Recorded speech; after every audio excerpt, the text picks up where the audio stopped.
तो आज के लेक्चर में बच्चों हम लोग चालू कर रहे हैं लीनियर एंड एरियल मैग्निफिकेशन, है ना। अब ये लीनियर और एरियल मैग्निफिकेशन क्या होता है मैं आपको बताता हूँ। जैसे आप लोगों ने 10th क्लास में इमेज फॉर्मेशन पढ़ा है, तो वहां पे आप मैग्निफिकेशन पढ़ते थे, है ना। तो वो लीनियर मैग्निफिकेशन था। मैग्निफिकेशन क्या लिखते थे बच्चों आप लोग? Height of image upon height of object, या फिर हम ये भी बोल सकते हैं कि this is the size of image upon size of object, है ना। तो ये आपका लीनियर मैग्निफिकेशन को ऐसे भी डिनोट करते हैं एल एम से, है ना। जब इस हम अभी यूज करेंगे तो हम एल एम ज्यादा यूज करेंगे, तो इसको लिख सकते हैं length of image upon length of object. वहीं क्या होता है एरियल मैग्निफिकेशन, ये आपका क्या कौन सी चीज हुई बच्चों? ये हुई लीनियर मैग्निफिकेशन, है ना। अब एरियल मैग्निफिकेशन क्या होता है? तो जैसा कि नाम बोल रहा है वो आप समझ गए होंगे, एरियल मैग्निफिकेशन मतलब एरिया का, तो इसको हम डिनोट करेंगे ए एम। अब जैसे मान लीजिए कि आपने स्लाइड रखी है ना, प्रोजेक्टर चला रहे हैं, उसमें एक स्लाइड है, तो स्लाइड का एरिया तो बहुत छोटा होता है, जो पुराने जमाने के प्रोजेक्टर होते थे, या फिर आपने पुरानी फिल्मों में सिनेमा हॉल में देखे होंगे वो रील होती थी, रील, तो छोटी सी रील होती थी, तो उनका एरिया बहुत कम होता था, लेकिन उसको प्रोजेक्टर के थ्रू हम सिनेमा हॉल में दिखाते थे, तो उसका एरिया बहुत ज्यादा बड़ा होता था क्योंकि पूरी स्क्रीन में होता था, है ना। तो this is area of object जो रील थी, और जो प्रोजेक्ट कर रहे हैं वो एरिया ऑफ इमेज हो गया। तो देखो इस उस रील के एरिया को प्रोजेक्टर के थ्रू स्क्रीन पर मैग्नीफाई कर दिया गया, तो इसी को हम क्या बोलते हैं? Areal magnification. मतलब area occupied by image upon area occupied by object, है ना। तो ये आपका कौन सा मैग्निफिकेशन हो जाएगा बच्चों? एरियल। और मैग्निफिकेशन कोई भी हो, लीनियर मैग्निफिकेशन हो एरियल मैग्निफिकेशन हो, दोनों ही क्वांटिटी कैसी है बच्चों? यूनिटलेस, क्योंकि एरिया अपॉन एरिया यूनिटलेस होगा, और यहाँ लेंथ अपॉन लेंथ यूनिटलेस होगा ना, तो दोनों क्वांटिटी यूनिटलेस है, ये भी आपको समझ में आता है। तो ये जस्ट एक नंबर देता है जिससे हम पता कर सकते हैं कि ऑब्जेक्ट के मुकाबले इमेज कितने गुना बड़ी है या छोटी है ना। तो उसको हम मैग्निफिकेशन बोलते हैं। अब होता क्या है कि कभी कभी आपको लीनियर मैग्निफिकेशन पूछता है क्वेश्चन, और आपको एरियल मैग्निफिकेशन गिवन होता है, आपसे बोलेगा कि बताओ लीनियर मैग्निफिकेशन कितना है, और आपको एरिया के टर्म्स में देता है ऑब्जेक्ट और इमेज, तो मतलब आपको क्या नॉन होता है? एरियल मैग्निफिकेशन, है ना। ये नॉन क्वांटिटी है। तो एरियल मैग्निफिकेशन से लीनियर मैग्निफिकेशन कैसे निकालेंगे? तो हमेशा याद रखेंगे formula, root of areal magnification. यानी आपका लीनियर मैग्निफिकेशन कभी भी एरियल मैग्निफिकेशन देगा और आपसे लीनियर मैग्निफिकेशन पूछेगा, तो लीनियर मैग्निफिकेशन हमेशा रूट ऑफ एरियल मैग्निफिकेशन होता है, एरियल मैग्निफिकेशन, है ना। तो ये फॉर्मूला न्यूमेरिकल्स में काम आता है, एनसीईआरटी में भी एक दो प्रॉब्लम है जिसमें ये फॉर्मूला लगेगा और उसका आंसर मिलेगा, है ना। तो इसको मैंने डब्बे में बंद कर दिया है, ये आप लोग लिख लें, अच्छे से देख लें, नोट कर लें, फिर हम आगे बढ़ते हैं। तो देखो बच्चों, लीनियर और एरियल मैग्निफिकेशन से रिलेटेड आपसे क्वेश्चन पूछा गया था, if the size of atom, atom की साइज अप्रोक्सीमेटली 1 आर्मस्ट्रांग माना गया है, were enlarge to the tip of sharp pin, यानी हमने एटम की साइज को अगर हम एनलार्ज कर लें और tip of the sharp pin के बराबर ले आए, जिसकी वैल्यू है 10⁻⁻6 मीटर, तो आपको ये बताना है कि हाइट ऑफ माउंट एवरेस्ट कितना मैग्नीफाई हो जाएगा। यानी जो मैग्निफिकेशन एटम में लगा है पिन तक आने में, अगर वो सेम मैग्निफिकेशन माउंट एवरेस्ट में लगाएं तो माउंट एवरेस्ट की लंबाई कितनी होगी फिर, है ना। तो सबसे पहले हमें मैग्निफिकेशन निकालना होगा, मैग्निफिकेशन फैक्टर निकालना होगा, तभी हम उसको सॉल्व कर पाएंगे। तो हम क्या लिखेंगे? मैग्निफिकेशन क्या लिखेंगे बच्चों? साइज ऑफ एटम, मतलब शार्प पिन में मैग्नीफाई किया ना, तो हम लिखेंगे साइज ऑफ शार्प पिन, है ना, जो पॉइंट है, डिवाइड बाय किसको मैग्नीफाई किया गया था? तो आपका ऑब्जेक्ट की तरह काम करेगा, साइज ऑफ एटम, तो साइज ऑफ एटम। अब हम इसको सॉल्व करेंगे तो आपको पता है साइज ऑफ शार्प पिन है 10⁻⁻�6 और साइज ऑफ एटम है 1 आर्मस्ट्रॉन्ग, और आर्मस्ट्रॉन्ग को मीटर में कन्वर्ट करोगे तो 10⁻⁻10 आएगा। जब आप सॉल्व करोगे तो ये आंसर आएगा 10⁻⁴। यानी जो हमारा मैग्निफिकेशन फैक्टर है वो 10⁻⁴ है। अब यही मैग्निफिकेशन फैक्टर हम किस में लगाएं बच्चों, माउंट एवरेस्ट में। तो माउंट एवरेस्ट कितना बड़ा हो जाएगा, तो हम लगाते हैं magnification is equals to apparent height, है ना, जो मैग्निफिकेशन के बाद मिलेगी उस हाइट को हम बोलेंगे एपरेंट हाइट। तो apparent height of mount Everest upon actual height of mount Everest, है ना बच्चों। एक्चुअल हाइट जो हमें दी गई है, actual height of mount Everest. खैर अपन को तो एपरेंट हाइट निकालना था, है ना। तो यहाँ से आप ध्यान से देखो, तो जब आप इसको सॉल्व करोगे तो apparent height of mount Everest कितना आ जाएगा बच्चों, मैग्निफिकेशन इनटू ये क्रॉस मल्टीप्लाई हो जाएगा, तो यहाँ आ जाएगा एक्चुअल हाइट, है ना, ऐसे। अब हम इसको सॉल्व करें तो मैग्निफिकेशन कितना है बच्चों, 2, सॉरी मैग्निफिकेशन है 10⁻⁴ और एक्चुअल हाइट कितना है बच्चों, वो भी 10⁻⁴ है। तो आप जानते हो कि बेस सेम है तो पावर ऐड हो जाती है, तो इसका आंसर आ जाएगा 10⁸ मीटर। यानी हमें इसका आंसर मिल गया क्या, कि apparent height of mount Everest कितना होगा बच्चों, 10⁸ मीटर। अगर हम उसी स्केल से मैग्नीफाई करें जिस स्केल से एटम को मैग्नीफाई किया गया है ना, तो हमारा आंसर होगा कितना, 10⁸ मीटर। ठीक है, तो ये आपको समझ में आ गया होगा। अब हम नेक्स्ट क्वेश्चन की तरफ चलते हैं।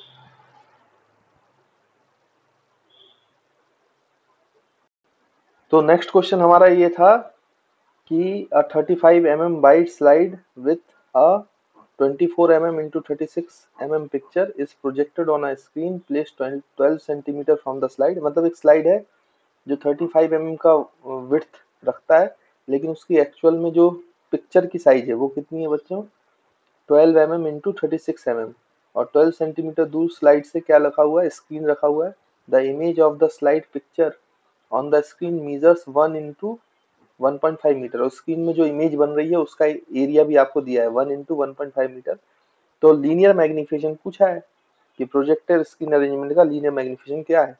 तो मैंने तो अभी आपको बताया, मतलब कि कैसे करते हैं। आपको एरिया दिया है, इमेज का एरिया भी दिया है और ऑब्जेक्ट का एरिया भी दिया है, तो आप दोनों के रेशियो से एरियल मैग्निफिकेशन निकाल सकते हो।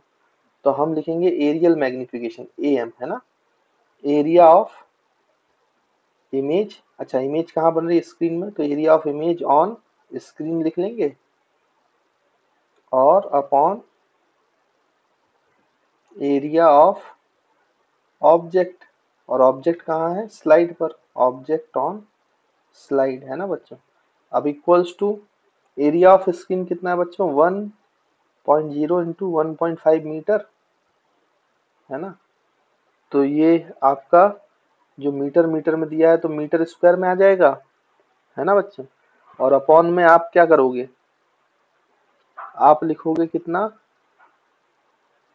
24 mm, है ना, ये mm में है, 24 इंटू 36, लेकिन mm को ये mm स्क्वायर में आएगा, लेकिन हमें तो आंसर मीटर स्क्वायर में चाहिए। तो mm स्क्वायर को मीटर स्क्वायर में कन्वर्ट करना है तो आपको 10⁻⁻�6 का मल्टीप्लाई करना पड़ेगा, है ना। तो वो mm स्क्वायर मीटर स्क्वायर में कन्वर्ट हो जाएगा, ऐसा आप कर लेना। तो आपको जब ये सॉल्व करोगे डाटा तो आपको आंसर आता हुआ दिखाई देगा 1736.1। अब लीनियर मैग्निफिकेशन निकालना है, तो आप लीनियर मैग्निफिकेशन जानते हो कि रूट ओवर एरियल मैग्निफिकेशन होता है ना। तो हमें रूट किसका लेना पड़ेगा, जो हमारा एरियल मैग्निफिकेशन आया वो कितना आया था, 1736.1। तो हमारा लीनियर मैग्निफिकेशन जब आप इस रूट को सॉल्व करेंगे तो आपको आंसर आता हुआ दिखाई देगा 41.67। तो ये हमारा लीनियर मैग्निफिकेशन का आंसर है। और बाकी का जो डाटा दिया था वो हमारे काम का नहीं था क्वेश्चन को सॉल्व करने के लिए, है ना। तो कभी कभी क्या होता है, आपको एक्स्ट्रा डाटा देते हैं क्वेश्चन में ताकि आप कंफ्यूज हो, है ना। तो उससे कोई लेना देना नहीं था, अपन को तो वही कंसेप्ट लगाना था, पहले एरियल मैग्निफिकेशन निकाल लेना था और उसके बाद उसका रूट लेकर आपका क्या निकल आएगा बच्चों, लीनियर मैग्निफिकेशन। तो अब हमारा नेक्स्ट टॉपिक है राउंडिंग ऑफ द मेजरमेंट, है ना। जो भी हम मेजरमेंट करते हैं तो कभी कभी हमें उसको राउंड ऑफ करना होता है, पूरी वैल्यू हम नहीं लिखते हैं, दो चार मतलब जितनी भी जरूरत हो, एक दो डेसिमल प्लेसेस तक या तीन चार डेसिमल प्लेसेस तक, जहां जैसी जरूरत होगी वहां पे वैसा राउंडिंग ऑफ करेंगे, है ना। तब राउंड ऑफ कैसे करते हैं नंबर्स को, उसके कुछ क्या है बच्चों, नियम है। तो वो हम नियम जो है, रूल है, वो हम लिखते जाते हैं ना। तो मैं आपको यहाँ पे लिख के बता रहा हूँ, आप भी लिखते जाएंगे और उसको समझ लेंगे। हालांकि बहुत आसान होता है, कुछ बच्चों को पहले से पता भी होगा, फिर भी लिख लेते हैं एक बार। तो पहला रूल ये है कि if a digit to be dropped if a digit to be dropped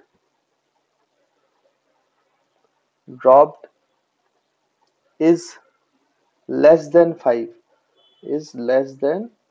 5 मतलब जिस डिजिट को हमें हटाना है अगर वो लेस देन 5 है, लेस देन 5, देन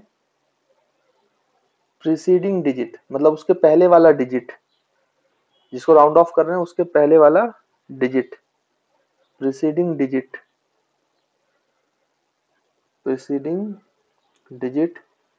should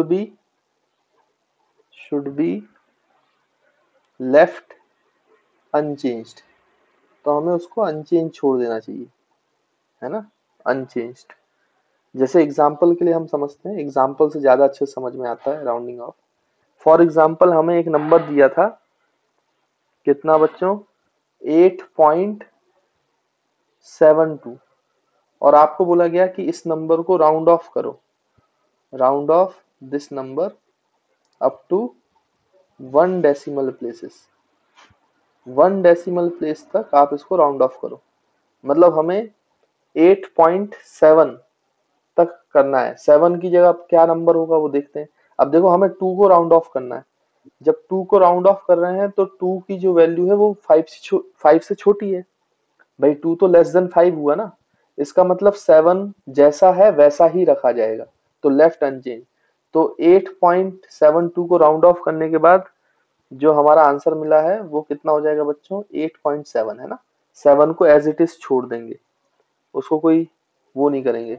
जैसे कि मैं आपसे बोलूं, एक और एग्जांपल दूं कि भाई 5.94 को राउंड ऑफ करो 1 डेसिमल प्लेस के लिए, तो आप 5.94 का आंसर क्या लिखोगे बच्चों, राउंड ऑफ करने के बाद 5.9, है ना। और ऐसे छोड़ दोगे क्योंकि जो 4 है जिसको राउंड ऑफ करना है वो लेस देन 5 है, तो उसका प्रीसीडिंग डिजिट अनचेंज्ड रहता है ना। तो ये पहला रूल है। सेकंड रूल क्या बोलता है, जल्दी जल्दी लिख लेते हैं अपन। If a digit to be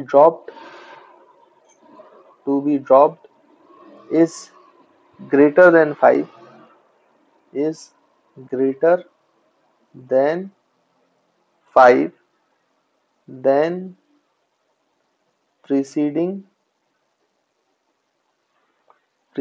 digit is increased by 1। अगर जिस डिजिट को हमें राउंड ऑफ करना है अगर वो ग्रेटर देन 5 हुआ तो उसके पहले वाला डिजिट जो है उसको आप 1 से बढ़ा दोगे, है ना। तो एक ऐड कर देना उस डिजिट में। तो जैसे एग्जांपल के तौर पे हम समझते हैं तो आपको क्लियर होगा। जैसे मैं बोलूं कि एक नंबर है 8.78 और आपको बोला गया इसको फर्स्ट डेसिमल प्लेसेस तक राउंड ऑफ करो, तो आप देखो 7 के बाद 8 को राउंड ऑफ करना है और 8 ग्रेटर देन 5 है, तो जो 7 है उसमें 1 ऐड हो जाएगा, मतलब इसका आंसर हो जाएगा 8.8। वैसे ही मैं आपसे बोलूं 5.7246, मैंने आपको बोला कि इस नंबर को 3 डेसिमल प्लेसेस तक राउंड ऑफ करो, तो इसका आंसर क्या हो जाएगा बच्चों, 3 डेसिमल प्लेसेस तक करना है, मतलब 6 को हटाना है और जिसको हटाना है वो 5 से बड़ा है, तो इसका मतलब 7 पहले वाला वो हो जाएगा 1 बढ़ जाएगा, तो 7 to 5 हो जाएगा, है ना। उसके बाद तीसरा नियम राउंड ऑफ का वो क्या है वो भी लिख देते हैं। इफ आठ डिजिट। देखो अभी हमने डिजिट को राउंड ऑफ कर रहे हैं, वो या तो लेस देन 5 हुआ था या ग्रेटर देन 5 हुआ। अगर वो 5 हो जाएगा तो क्या करेंगे, तो उसका भी रूल है, तो वही लिख रहे हैं हम लोग। If digit to be dropped, if digit to be dropped, if digit to be dropped is 5 followed by digit other than 0, then preceding digit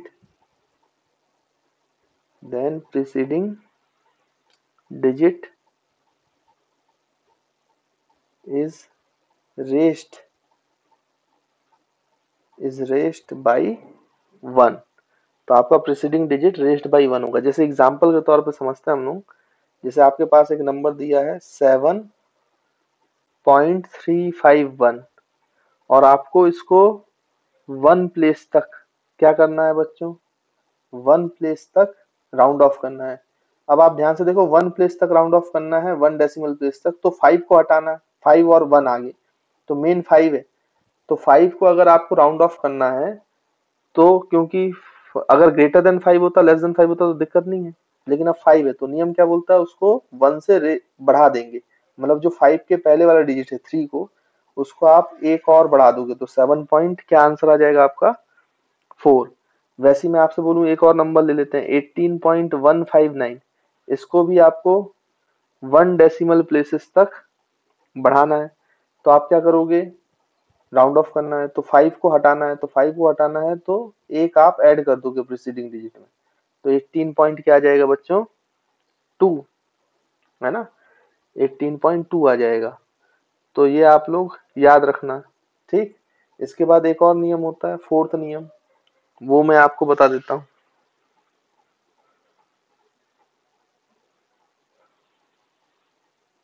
क्या है वो, इफ अ डिजिट, ये भी 5 से रिलेटेड 2-3 नियम होते हैं ना बच्चों, तो उसको ध्यान देना पड़ेगा अपन को। If a digit to be dropped is 5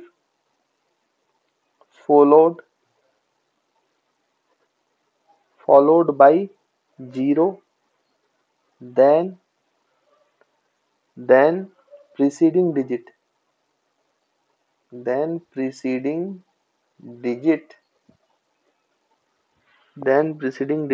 remains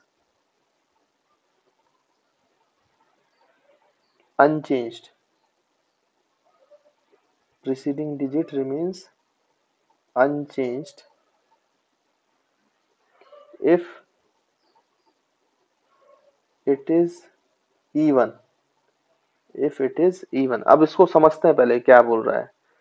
जैसे आपको बोला गया ये बच्चों 3.45 को राउंड ऑफ करना है 1 डेसिमल प्लेसेस। देखो जो थर्ड वाला नियम था, आपने जब 5 को ड्रॉप किया तो 5 के आगे 0 के अलावा अगर कुछ भी हो, 0 ना हो, 0 के अलावा कुछ भी हो, तो आप 5 को जब ड्रॉप करोगे तो उसके पहले वाले नंबर में एक ऐड कर देना, जैसे ये पुराने पहले वाले एग्जांपल्स में था। लेकिन अगर अब 5 के बाद 0 है, जैसे इस एग्जांपल में 3.45 है, तो 5 के बाद ऑब्वियस सी बात है 0 होगा। अब हमें 5 को ड्रॉप करना है, तो अगर हटाना है तो आपका जो प्रीसीडिंग नंबर है, अगर वो इवन है तो उसको वैसे ही छोड़ दो, इवन है तो वैसे ही छोड़ दो, याद रखना। क्योंकि यहाँ पे 5 के आगे 0 है, 5 को हटाना है, लेकिन उसके पहले 4 है और 4 एक इवन नंबर है, तो हम उसको अनचेंज छोड़ देंगे। मतलब इसका आंसर हो जाएगा 3.4 राउंड ऑफ के बाद, है ना बच्चों। और भी जैसे अगर मैं दूसरा एग्जांपल लूं तो आपको बोला गया 18.65, तो यहाँ पे भी देखो 5 को अगर हमें हटाना है, उसके आगे 0 है और उससे पहले इवन नंबर है, तो अगर इवन नंबर है तो उसको एज इट इज छोड़ देंगे, तो 18 पॉइंट क्या हो जाएगा बच्चों, इसका आंसर 6। तो ये जब लिखना है जब आपका इवन नंबर है। अगर ऑड होगा तो क्या करोगे, तो उसका रूल मैं अब नेक्स्ट पेज पे लिखूंगा, तो इसको आप लोग जल्दी से लिख लो, है ना। तो मेरे ख्याल से आप लिख तो रहे होंगे मेरे साथ साथ, है ना। तो मैं नेक्स्ट पेज पे जा रहा हूँ और फिर आपको बताता हूँ नेक्स्ट रूल। तो यहाँ पे हम आ जाएंगे rule number 5 of round of. Rule number 5 क्या बोलता है? If a digit to be dropped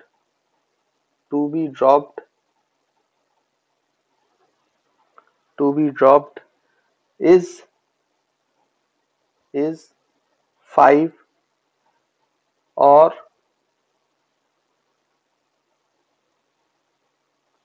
is 5 फिर इसके बाद लिखेंगे फॉलोड बाई 0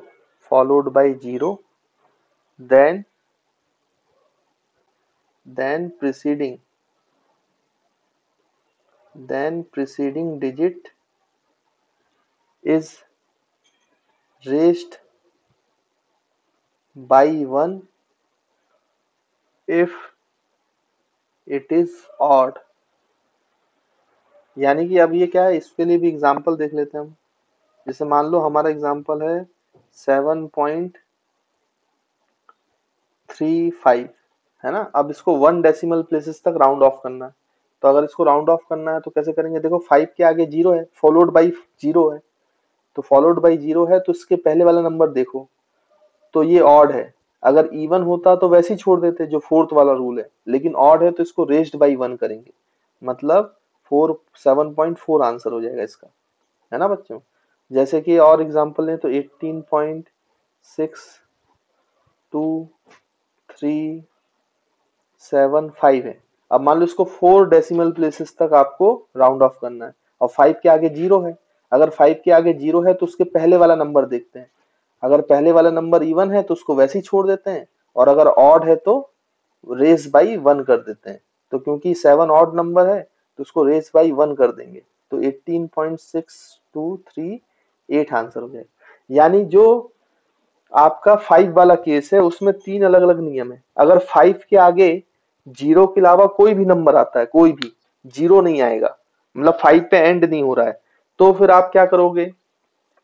हमेशा रेस बाई 1 कर देना। और अगर 5 के आगे 0 आता है तो फिर आपको 5 के पहले वाला नंबर देखना पड़ेगा। अगर वो नंबर इवन है तो उसको वैसे ही छोड़ देना, और अगर वो नंबर ऑड है तो उसको आप लोग रेस बाई 1 करके लिख देना, है ना। तो आई होप